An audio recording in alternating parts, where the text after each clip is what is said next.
అలా మాట్లాడడం, ఫోన్ చేసి వాయిస్ రికార్డులు మాట్లాడడం, అలా అలా దగ్గరగా మాట్లాడడం, మీరు చేతకానోడు, దేనికి పనికిరాడు, రమ్మంటే రాడు, ఎక్కడికి అది ఇది అని చెప్పి మాట్లాడతా నన్ను దగ్గరగా మాట్లాడి అలా లొంగ తీసుకొని ఫోటోలు తీసుకున్నాడు సార్. బలవంతం చేసి ఫోటోలు తీసుకున్న కాడి నుంచి ఇంకా తనకి నచ్చినట్టు చేయాలి అని చెప్పేసి అలా అలా అడిగి అన్ని రకాలుగా ఫోటోలు తీసుకున్నాడు.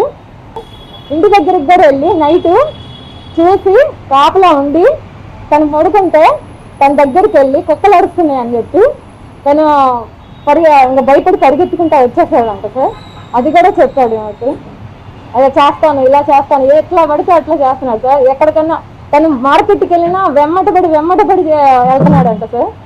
వెమ్మడబడి వెళ్ళి రైల్వే కట్ట దగ్గరికి వెళ్ళి అక్కడ ఎవరు ఉండరు, అక్కడ చంపేస్తాను అని చెప్పేసి, నువ్వు చంపుతావా నన్ను చంపమంటావా అని ఒకటే బలవంతం చేశాడు సార్.